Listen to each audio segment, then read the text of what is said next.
Boa noite, igreja, a graça e a paz. Camila já perguntou se vocês estavam bem, né? Então, a segunda chance, vocês estão bem? Amém, graças a Deus, é isso aí, aleluia. Abram as Bíblias de vocês aí no livro de Efésios, último capítulo de Efésios, Efésios 6. Nós vamos ler do versículo 10 ao 20.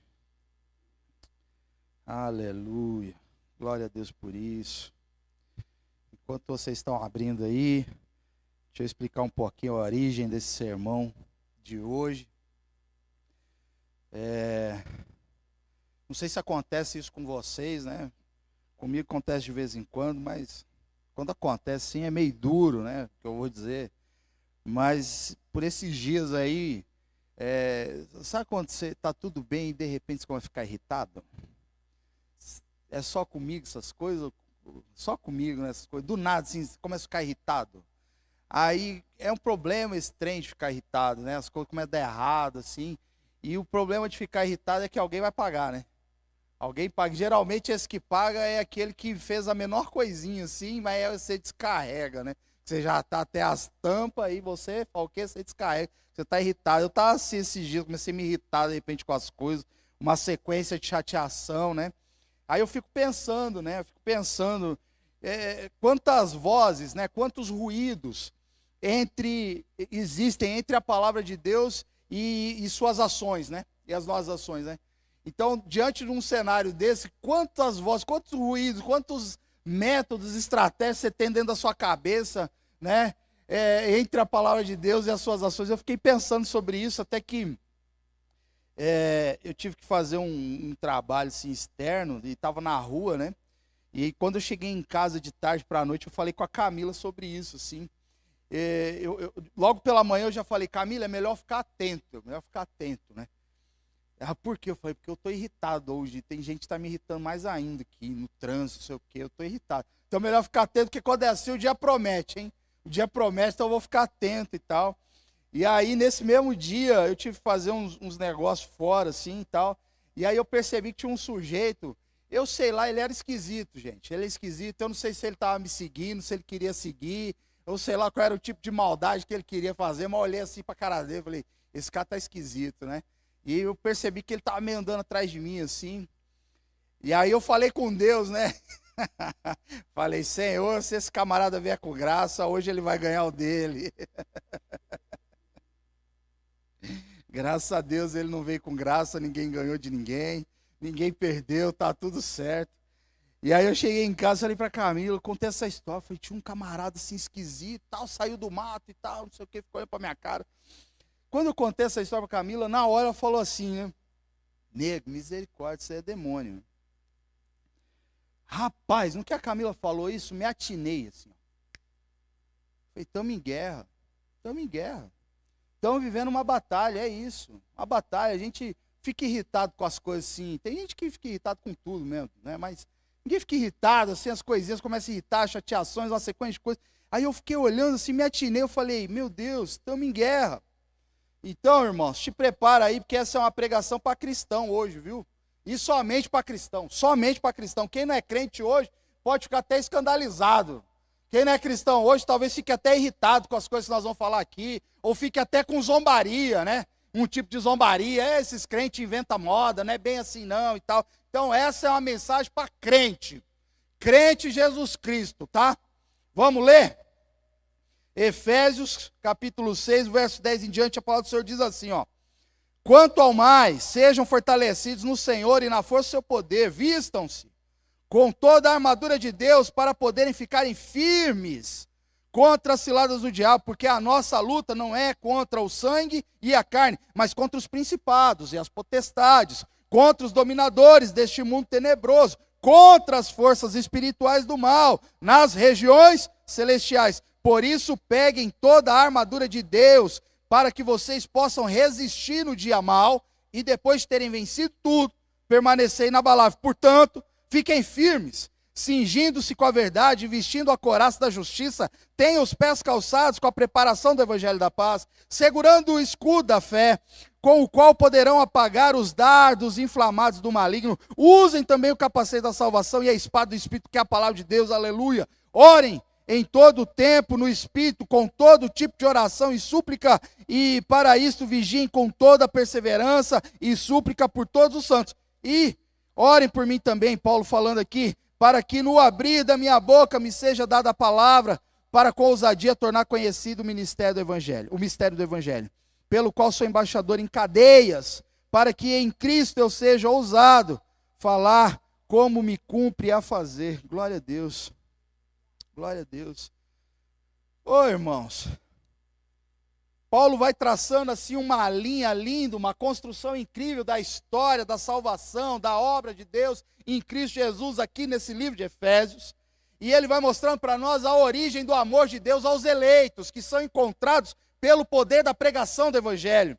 Paulo então não vai ficar tratando aqui dos problemas particulares, como fez em outras cartas, mas Paulo vai trazer uma verdade sobre a graça de Deus em Cristo Jesus. Ele apresenta Cristo como cabeça da igreja.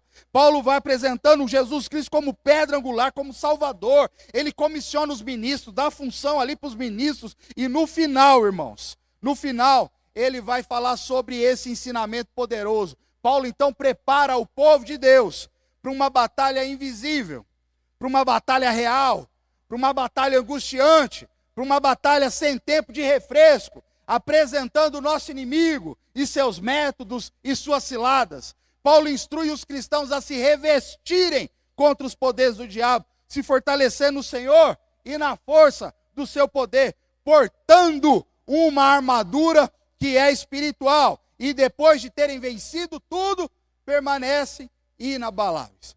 Em algum momento aqui da ministração da Camila falou que a gente já está sentado nas regiões celestiais.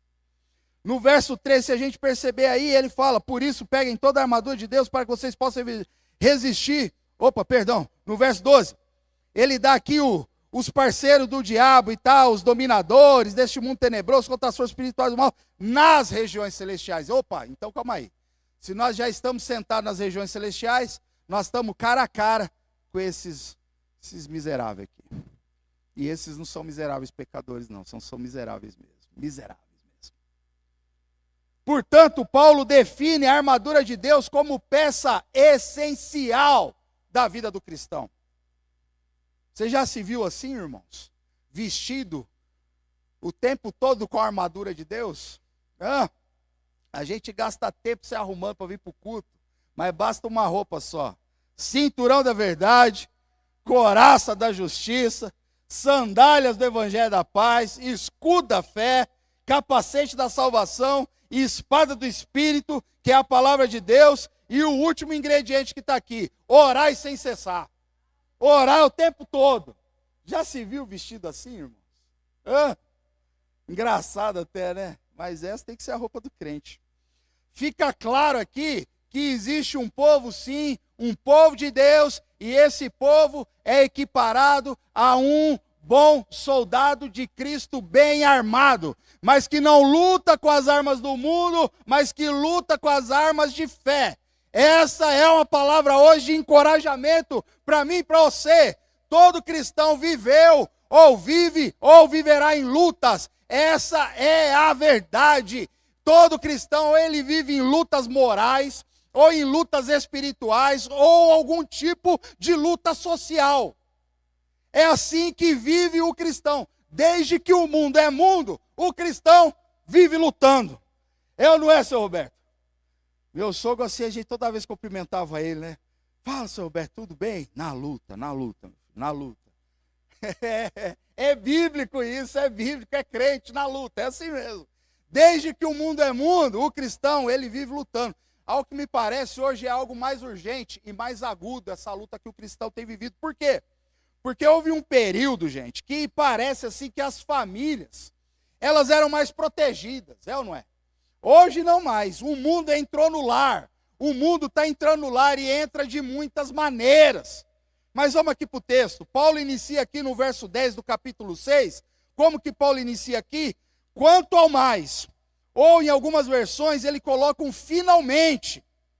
Finalmente, sejam fortalecidos. Essa aqui, irmãos, é a passagem que vai mostrar o glorioso clímax de Efésios. Fortaleçam-se no Senhor e na força do seu poder. A primeira coisa que a gente deve se atentar aqui é, Paulo está dizendo para nós assim, buscai a vossa fonte de poder. Buscai a nossa fonte de poder. Eu penso o seguinte, irmãos, depois de um discurso desse de Paulo, quem gosta de futebol aqui sabe como que são preleções num vestiário de futebol antes de uma partida. O cara sai do vestiário, o atleta sai do vestiário, sangue nos olhos. Sangue nos olhos. Pronto para morder alguém. É assim que ele sai, dependendo da preleção. Eu fico imaginando, depois de Paulo falar todas essas coisas que ele falou aqui em Efésios, né, ao povo de Efésios, que era uma carta circular, ali provavelmente ao povo de Colosso também, mas eu fico imaginando Paulo falando da eternidade. Paulo falando das coisas que aconteceram antes da fundação do mundo.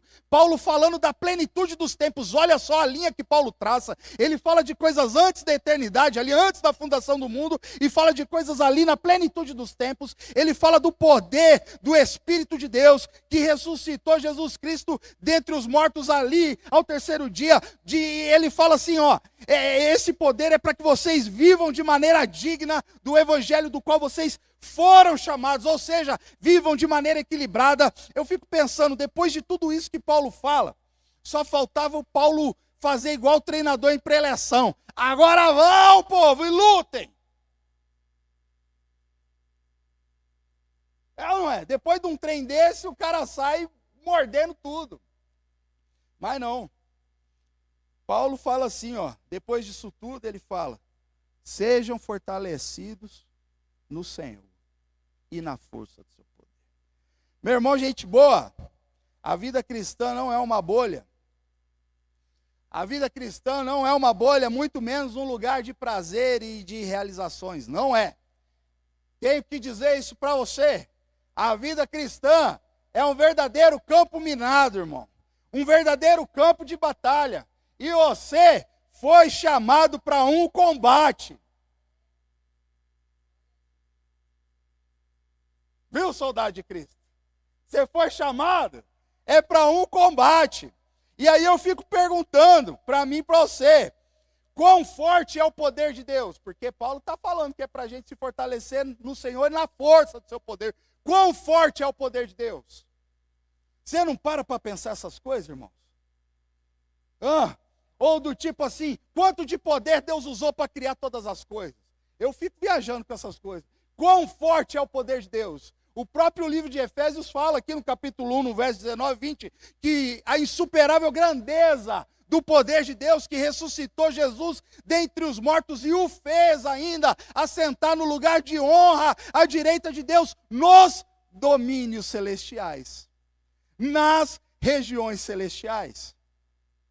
O grandioso poder de Deus, irmãos, é esse poder que opera em nós, realizando de forma infinita tudo aquilo que a gente pensa ou pede.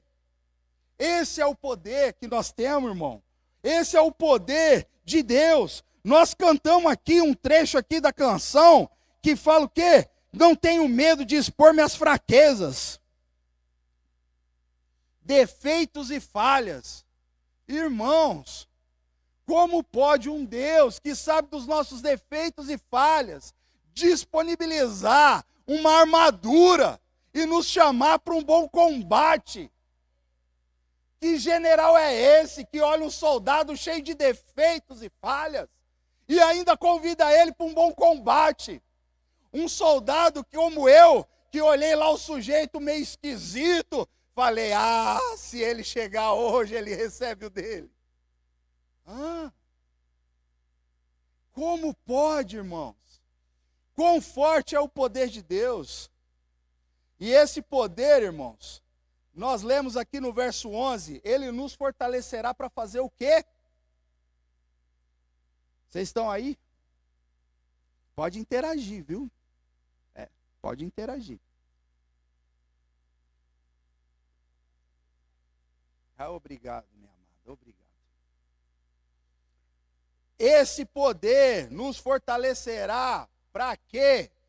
Para poder ficarmos firmes contra as ciladas de Satanás. Meu irmão, perceba uma coisa, nesse cenário todo, há apenas duas coisas que o cristão precisa saber. A primeira é, fortalecei-vos no Senhor e na força do seu poder. E a segunda coisa é, revestir de toda a armadura de Deus. Nós não vamos ficar falando hoje sobre a armadura de Deus, mas nós vamos falar sobre a preparação. São essas duas coisas que o Senhor ensina através da vida de Paulo. Fortalecei-vos no Senhor e na força do seu poder. E a segunda coisa, revestir de toda a armadura de Deus. Percebam que Deus, ou melhor, Deus ali através da vida de Paulo está falando assim, fortaleçam no Senhor e não pelo Senhor. Tem diferença.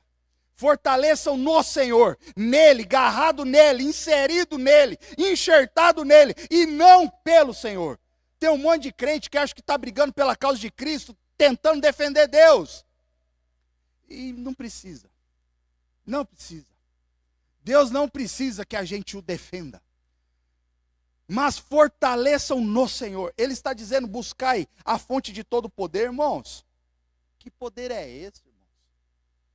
Buscai a fonte de todo poder. O poder que criou céus e terra. O poder que abriu o mar. Meu irmão, se você lá ler Êxodo, você vai ver que o poder que abriu o mar não foi aquelas coisas de Hollywood, não. Moisés botou o cajado e abriu o mar, aquele negócio todo, não. Foi um vento. Uma brisa que soprou ao longo da noite. Que poder é esse? De uma brisa que sopra e abre o mar. Esse é o poder que Paulo está falando, que é para a gente buscar aqui, irmãos. O poder que parou o sol, o poder que ergueu Jesus dentre os mortos. Paulo está dizendo, crentes da Igreja Batista Manaim, fortalecei-vos no Senhor. Paulo está nos preparando para um grande conflito, irmãos. Pode parecer bobagem, por isso que eu falei que essa palavra é para crente. Quem não é crente não entende isso não. É uma batalha sem trégua. É uma batalha sem refresco. Uma batalha sem round, irmão. Não tem round essa batalha. Não há acordo de paz. Essa batalha do qual você entrou no dia que você aceitou Jesus, reconheceu Jesus como teu único suficiente Salvador, a partir deste momento não há mais acordo de paz nessa luta. Não existe cessar fogo. Não tem um pingo de trégua, irmão. Não tem. Nós estamos falando de uma batalha que é invisível. Não se engane, não. Não se engane, não. É uma batalha invisível, não contra carne e sangue, mas contra as potestades, os dominadores, os demônios e toda essa laia aqui que desceu junto com Satanás do céu. E mais, que estão por detrás do quê? Do dia mau. Toda essa turma aqui, os dominadores, os demônios, os principados, todos eles estão por detrás do dia mau. Do dia mau. Então, quando você começa a entender que o dia está mal, começa a ficar irritadinho, que nem eu estava, nervosinho, e achando as coisas, e sem paciência, e os teretetê acontecendo, e você, se ele vier, eu vou esganar ele, e se aquele assunto vier à tona, hoje eu bato na mesa. Fica atento, porque talvez esse seja um dia mau, e esses dominadores estão por detrás desse dia mau. Existem 3 grandes erros que como igreja cometemos. O primeiro deles é, nos esquecemos que nós estamos em uma luta. Esse é o primeiro erro. A gente se esquece que a gente está numa luta. O segundo, nos esquecemos que essa luta não é contra carne e sangue. E aí a gente fica arrumando confusão. Porque a gente esquece disso e acaba arrumando confusão. Não é assim?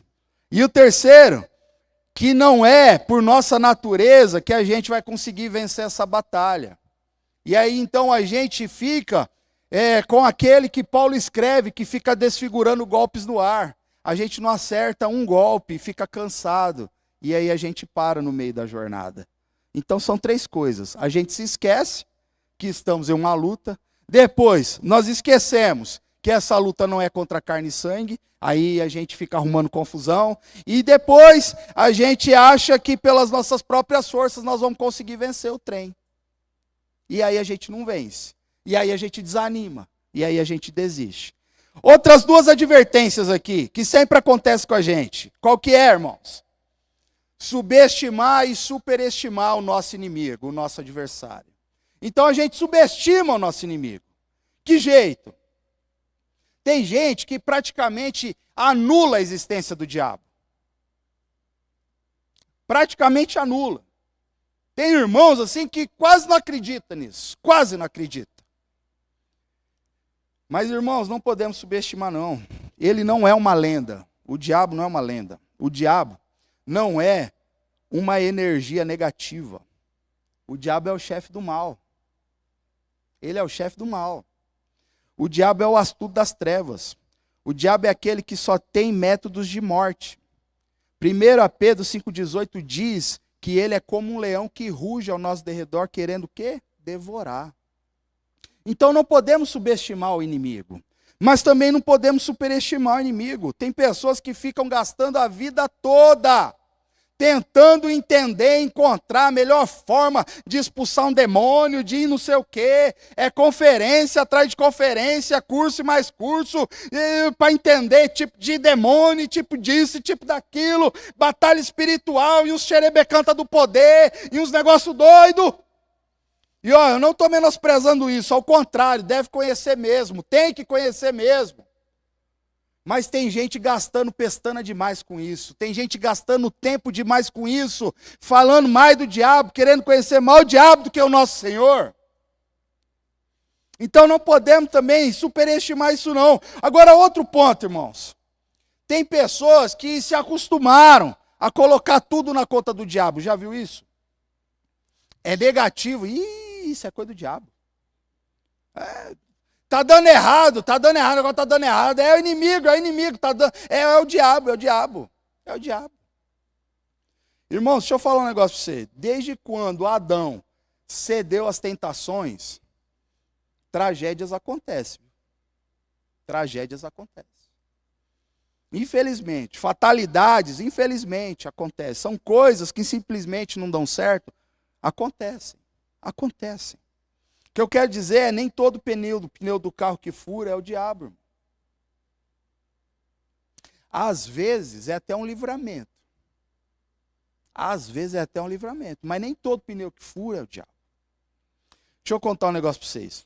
No início desse ano, só para exemplificar aqui, no início desse ano a gente fez um evento aqui com os jovens adolescentes, que foi o Overnight, né? Nós passamos a noite que inventamos, não sei porque a gente faz essas coisas, não sei porque essas ideias vêm na nossa cabeça, mas vêm. E o pior a gente bota em prática. Então a gente passou a noite aqui com jovem adolescente, teve culto, teve louvor, teve brincadeira, teve cinema, teve de tudo um pouco, menos cochilos. E aí, irmãos, nesse dia do overnight, eu acordei com uma dor de cabeça terrível. E aí eu comecei a tomar remédio, tudo que é jeito, de gota, remédio forte, tudo que é remédio para dor de cabeça, ao longo do dia eu fui tomando. E não passava a dor de cabeça, eu falei, misericórdia, Senhor. E aí vindo para cá para ajudar na organização e tal, eu mandei uma mensagem lá no grupo de jovens, falei, ó, se alguém, por favor, estiver vindo, passa na farmácia e me traga um remédio aí bom para dor de cabeça, que estou estourando minha cabeça. Pois bem, uma irmã atendeu lá o pedido, trouxe um remédio. Aí eu, obrigado. Aí eu fui tomar o remédio. Na hora eu parei, eu falei, mas calma aí. E o que eu mais fiz esse dia foi tomar remédio. E não passou a dor. Não é possível que esse comprimidinho aqui vai resolver agora. O que eu mais fiz foi tomar. Ah, já orei na hora. Já peguei, só bebi a água. Botei o remédio no bolso, falei, se é um trem espiritual, que sai agora em nome de Jesus. Agora, se for dor de cabeça, por favor, Senhor, que esse remédio faça efeito. Irmãos, passei a noite inteira com o remedinho no bolso. A noite inteira. Estava suando, sabe quando aquelas dor de cabeça você fica suando, tremendo? Era assim que eu estava, irmãos. Passei a noite inteira com o remedinho no bolso, levei o remedinho para casa. O que é clínico, tem que ser tratado de forma clínica. Tem que operar? Opere. Tem que ser internado? Se interne. Tem que tomar remédio? Tem que tomar, uai. Tem jeito. Né, Lins? O Lins não é chegar a tomar uns remédios, não. O Lins tem preservado os rins dele. Né, Lins? Graças a Deus. Se mantém assim. Mas é isso, agora o que é espiritual mesmo, e a gente precisa ter discernimento, porque por trás do dia mau está as potestades, os dominadores.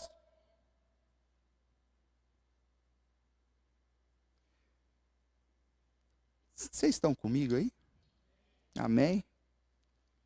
Quer ver um outro ponto assim para a gente refletir, irmãos? Qual que é o problema de colocar tudo na conta de Satanás e seus demônios? Qual que é o grande problema disso? O problema, irmãos, é que a gente transfere a nossa responsabilidade pessoal para o diabo. Está entendendo? Esse é o problema. A gente transfere. Então tudo é o diabo, tudo é o diabo, tudo é o diabo. Aquilo que é bom, a gente agarra para nós. Então é bom, é porque foi minha virtude, minhas habilidades, Deus é comigo, estou prosperando, é aleluia. Mas é ruim, é o diabo, deu certo é o diabo, deu errado é o diabo, é negativo Deus. E aí, então a gente transfere a nossa responsabilidade pessoal para o diabo. E qual que é o problema disso? Se isso acontece, quer dizer que nós não somos culpados. Logo, não precisamos de arrependimento. Conclusão, sempre seremos vítimas. Sempre vítimas. Eternas vítimas. Porque tudo que é errado é do diabo. Há muito tempo atrás eu ouvi essa frase aqui. É melhor falar que tudo é do diabo, pois demônio se expulsa, mas caráter não.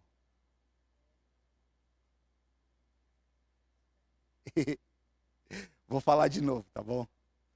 É melhor falar que tudo é do diabo, pois demônio se expulsa, mas caráter não. E nessa, nós vamos cultivando um caráter ruim, dia mal após dia mal, até tudo ficar bem cômodo. E qual que é o problema de muitas vezes a coisa ficar cômoda, irmãos? O problema é porque talvez a vida de muitas pessoas tenha uma aparência que tudo está bom. Tem uma aparência que tudo está legal, a vida está tranquila, prosperando, as desavenças de família, as coisas lá, as briguinhas de família, dentro de casa, os problemas, se resolve com um passeio, se resolve com um jantar bom, com alguns presentes.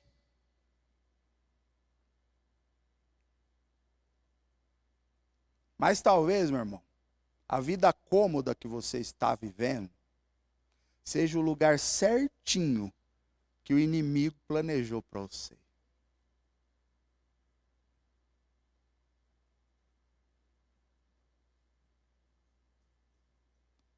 Fortalecei-vos no Senhor, revestir de toda a armadura de Deus. Nossa total dependência, a armadura é de Deus. O bom soldado de Cristo não luta com armadura própria. A armadura própria não é para essa luta. A gente precisa lutar com a armadura de Deus. Essa armadura de Deus foi dada aos santos, ela não foi criada, foi forjada, construída. Não tem dedo nosso nessa armadura, não tem conhecimento bélico nosso nessa armadura, não tem nossas habilidades, ela é de Deus aos santos. E qual é o motivo da existência da armadura de Deus aqui? Para que a gente permaneça firme contra as estratégias de Satanás. Para que a gente se mantenha firme contra os métodos do inimigo. Essa é a tônica do texto aqui, é fortalecer no Senhor e na força do seu poder, vestindo toda a armadura. Para que, igreja, que a gente tem que vestir a armadura de Deus?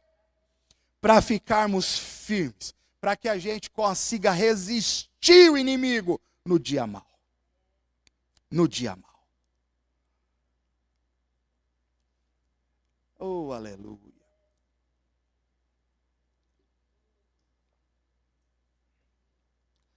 Sobre o dia mau, irmãos, ele pode durar um período, viu? Ele pode durar um período.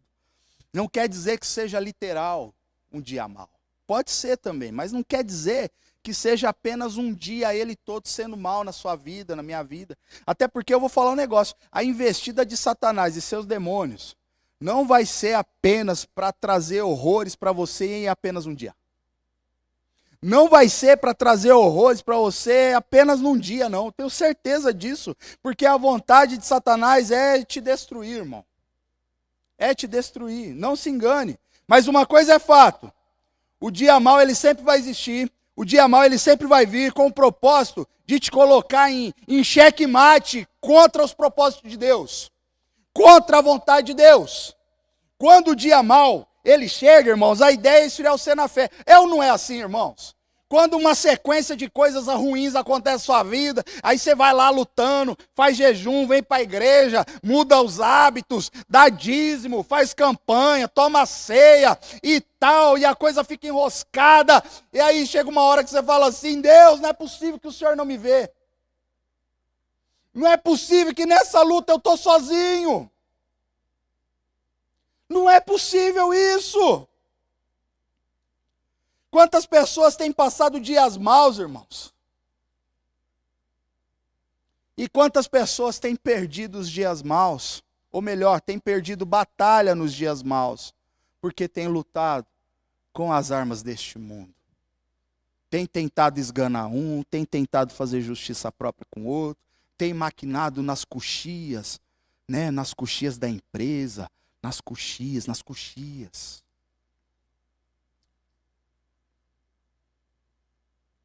O dia mau, irmãos, ele é diferente para cada cidadão. O seu dia mau talvez não seja o meu.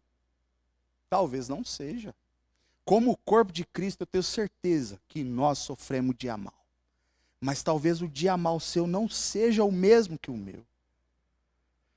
Não seja, irmãos. Até porque a ideia de Satanás, seus demônios e potestades e dominadores deste mundo tenebroso é prejudicar você não apenas num dia, mas é a sua alma. É a eternidade. É a eternidade que está em jogo. E é isso que ele quer fazer, é a eternidade. Igreja, existe uma batalha acontecendo, viu? E essa batalha é de caráter espiritual. É de caráter espiritual. Tem muita gente cansada ultimamente. Talvez seja indicadores de que nessa batalha espiritual a coisa está enroscada. Ela é invisível, irmão, mas ela é real, irmãos. Quer ver eu falar um negócio para vocês? O alvo do diabo não é tirar seu emprego. Tenho certeza disso. Nem tirar sua saúde ou prosperidade.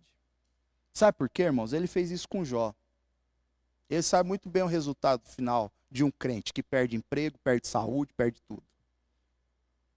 O crente que perde todas essas coisas, ele fala, Deus deu, Deus tira, louvado seja o nome do Senhor. Ele sabe disso. Então o alvo do diabo não é isso não.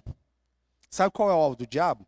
Você lembra quem que ofertou? Quem que disse que daria todos os reinos deste mundo? Não foi Deus que disse isso. Não foi.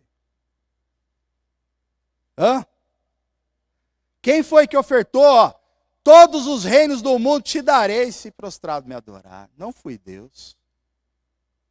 Mas hoje, irmãos, as igrejas estão numa sonolência miserável que é capaz de alguém falar um negócio desse e a membresia glorificar, hein?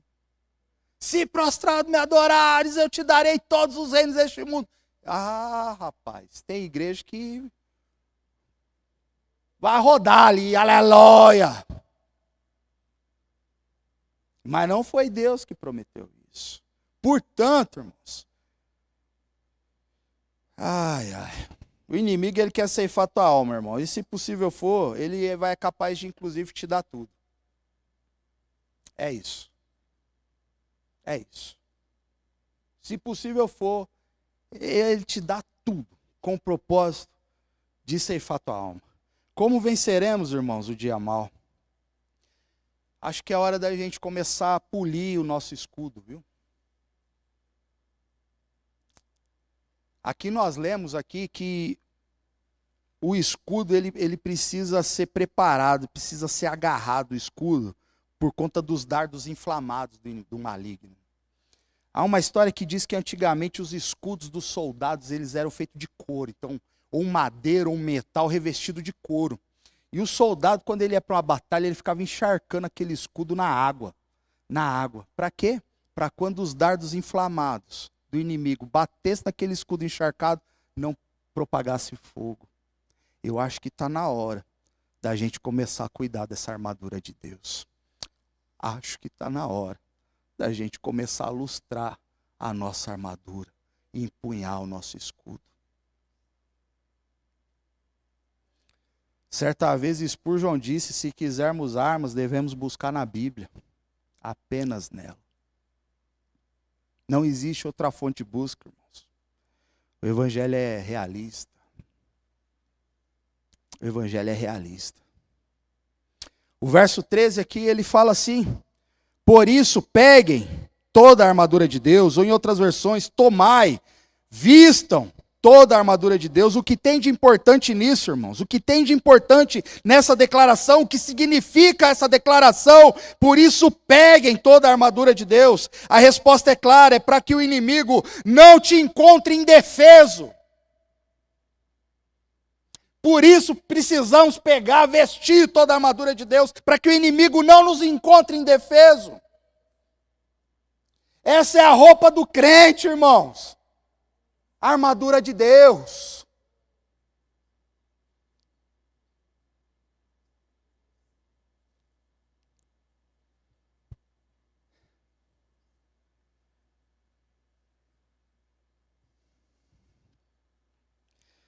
Oh, Jesus Cristo.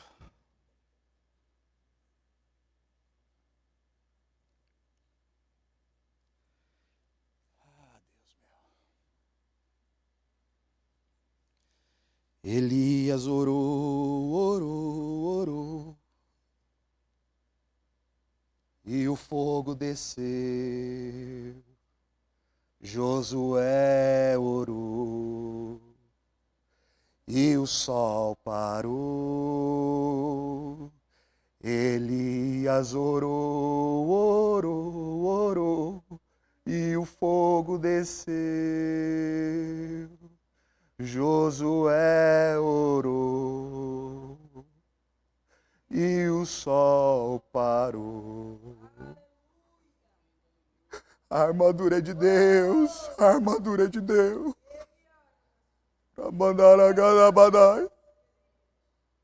É hora de polirmos nossos escudos, é hora de lustrarmos nossa armadura. É hora de empunharmos a espada do Espírito, que é a palavra de Deus, contra a carne e sangue não, mas contra as potestades, os dominadores deste mundo tenebroso. É hora do crente orar, como Elias orou. Aramadagaramandarabay. Eramadarabai, xerega.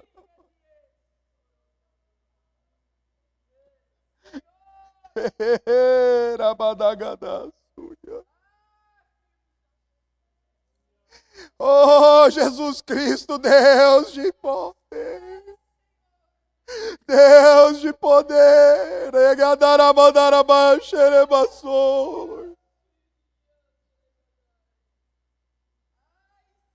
O que é ser um bom soldado do Senhor, Pai? É aquele que se fortalece no Senhor e na força do seu poder. É aquele poder que nós desejamos.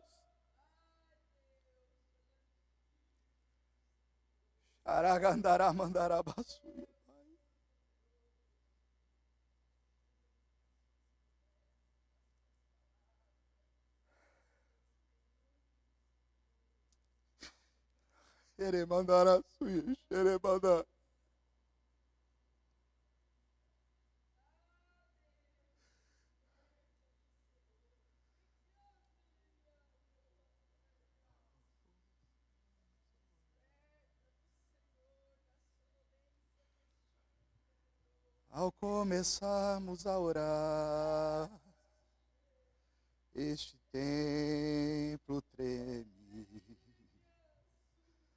a começarmos a orar. Ei, Jesus Cristo. Peguedere mandaraia, sereba cheia.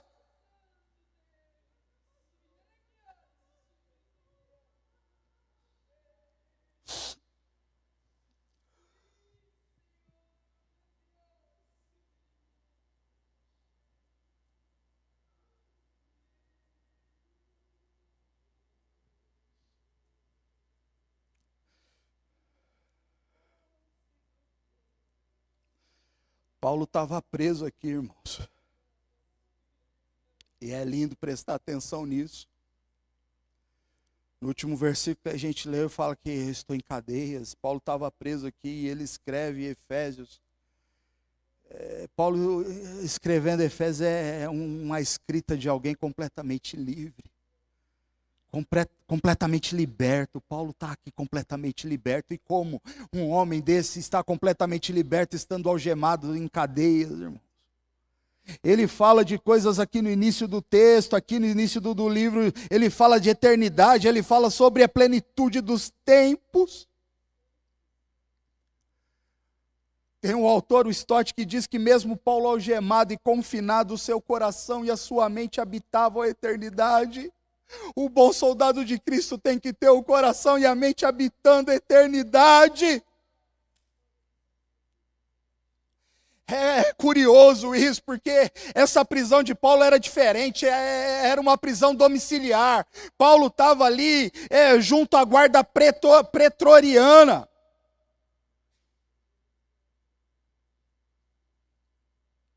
O que é essa guarda pretoriana, irmãos? É um grupo de soldados, de policiais de elite, responsável pela vida do imperador e da sua família. Paulo estava algemado 24 horas com um soldado desse. Mas a mente, o coração de Paulo habitava a eternidade. Então é natural, irmãos, Paulo olhar aquele soldado bem vestido, postado com toda a armadura dos homens ali, para defender aquele imperador. Paulo olha aquele soldado 24 horas e fala: precisamos nos portar como bom soldado de Cristo, vestindo a armadura de Deus.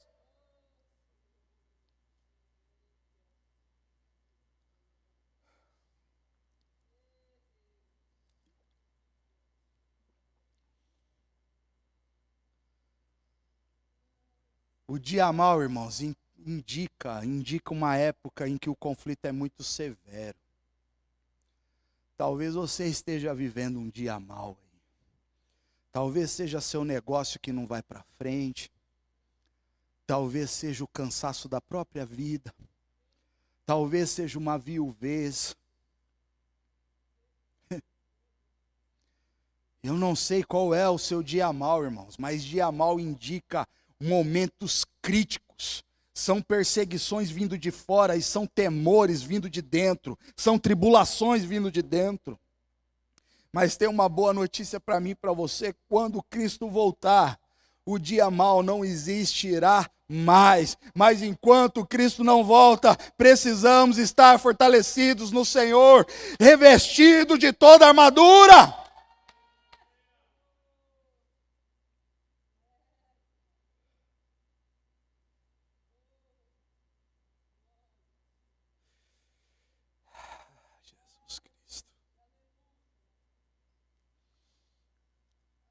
Todo mundo conhece aquela batalha ali de Davi e Golias, não é?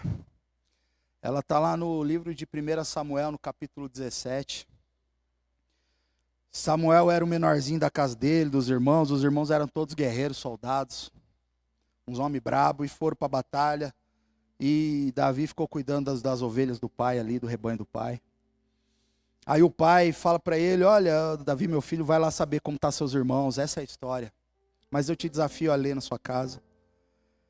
E aí Davi então vai lá levar pão, queijo e saber da história, saber como é que tá os irmãos dele, para trazer notícia para o pai. Mas quando Davi chega lá na batalha, que eram os filisteus contra o povo de Israel, Davi vê os filisteus zombando do povo de Israel.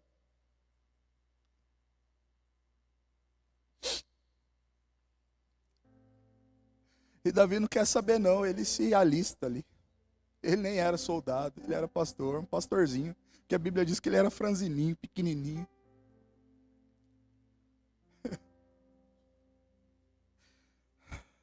E ainda os homens falaram, olha, o rei vai dar a filha em casamento, a casa não vai mais pagar impostos. Davi falou, agora que eu vou mesmo.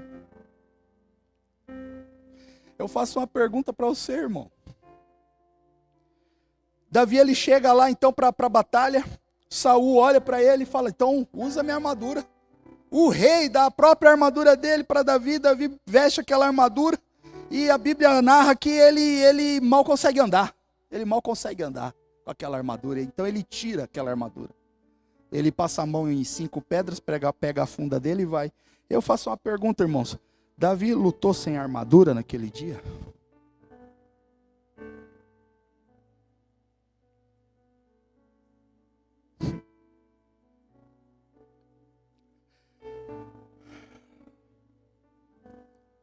A história narra, irmãos, que quando Davi chega diante do Golias filisteu, zombador de Israel, zombando do Deus de Israel, Davi fala assim para ele, tu vens a mim com espada, tu vens a mim com lança, com escudo, mas eu venho a ti em nome do Senhor dos exércitos, o Deus dos exércitos de Israel, a quem tens afrontado. Hoje mesmo eu vou cortar tua cabeça e vou entregar ela às bestas feras desta terra.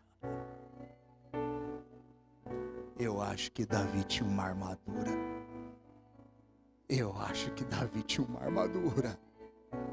Ele tinha a armadura de Deus, irmão. Como você acha que Jesus venceu o dia mau? Como você acha que Jesus venceu o Calvário? O dia mau de Jesus durou muito tempo, irmãos. A palavra do Senhor diz lá em Pedro que o Cordeiro foi imolado antes da fundação do mundo. O dia mau de Jesus durou muito tempo.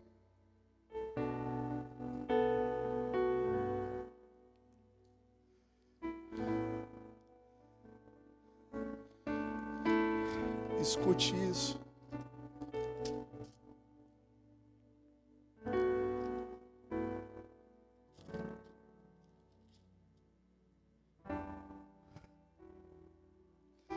Isaías 59:17 diz: vestiu-se de justiça, como de uma couraça, e pôs o capacete da salvação na cabeça.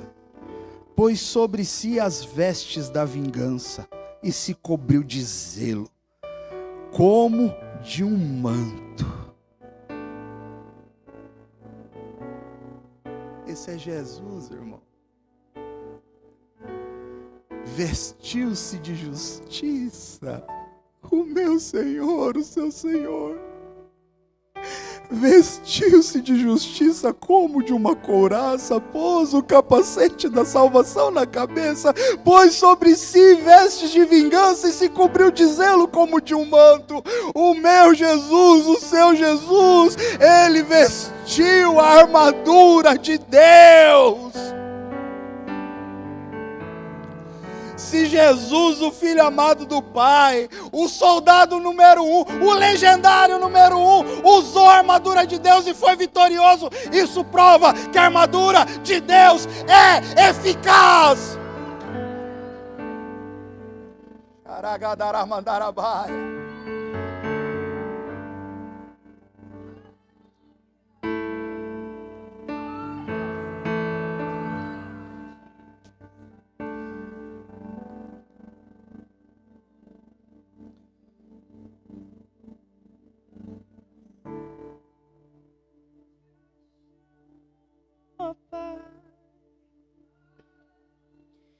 De uma vez brilhou,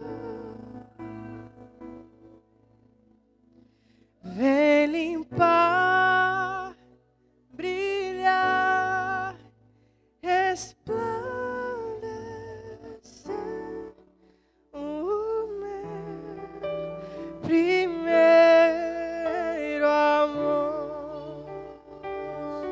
Soldado de Cristo, se você puder. Se você não pode, não tem problema.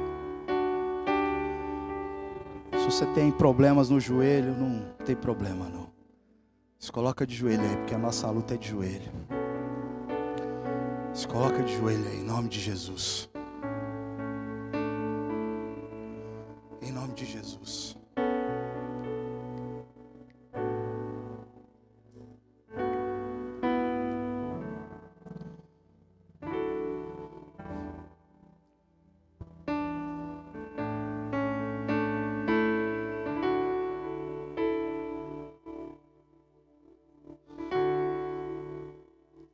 Senhor nosso Deus e nosso Pai, como nós somos pequeninos diante, Senhor, deste mundo tenebroso, hostil, Pai. Mas a Tua palavra nos garante que nós já estamos assentados nas regiões celestiais, onde o Senhor reina, onde o Senhor reina. Assentado no alto e sublime trono, à direita de Deus Pai, onde o Senhor reina. É nessas regiões celestiais que estamos, Senhor. A vida vindoura já chegou a nós, Pai, mas ainda estamos nesta terra. Por isso, Senhor, precisamos ser fortalecidos do Senhor, Pai. Derrama, Senhor, sobre a Tua igreja um fortalecimento tal, aos soldados de pouca idade, aos soldados de idade avançada. A Tua palavra diz que os que estão em Ti até na velhice dão fruto. Fortaleça a Tua igreja, amado Deus. Acende a chama, Pai, acende a chama que uma vez brilhou, Senhor.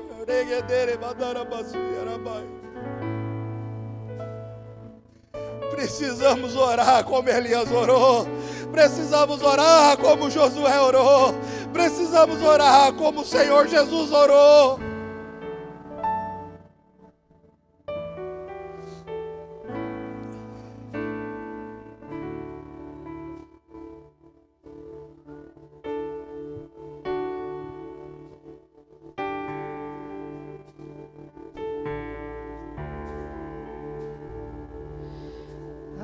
Acende a chama, Pai,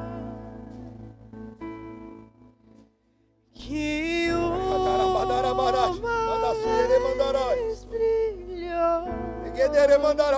Guerreia aí, filho, guerreia aí. Vem limpar, Clame ao Senhor, clame ao Senhor. Resplandecer o meu primeiro amor. Acende a chama, Pai, que uma vez brilhou. Aumente a nossa fé, Senhor. Vem limpar, brilhar, Perdoe, Senhor, os nossos pecados, Senhor. resplandecer o meu primeiro amor. Em nome de Jesus, Pai, fortaleça, Senhor, os Teus filhos e filhas, Pai, para que a gente possa resistir o dia mal, Senhor. Todos os métodos, todas as ciladas, todas as tramóias, Senhor, do nosso inimigo. Sabemos, Senhor, que não podemos lutar com a nossa própria natureza. Tenha misericórdia de nós, Jesus. Que possamos, Senhor, estar revestidos, Senhor, de toda a armadura, Pai. Os dias são maus e pelejosos, mas o Senhor, Pai, diz para que venhamos ter bom ânimo. Enche a Tua igreja de bom ânimo, em nome de Jesus. Que o grande amor de Deus, o Pai, que a graça de Jesus, o Filho, que a comunhão e a consolação do Espírito Santo de Deus seja com toda a igreja, seja com cada irmão e irmã, seja com cada soldado do Senhor, em nome de Jesus. Deus os abençoe. Vão na paz do Senhor.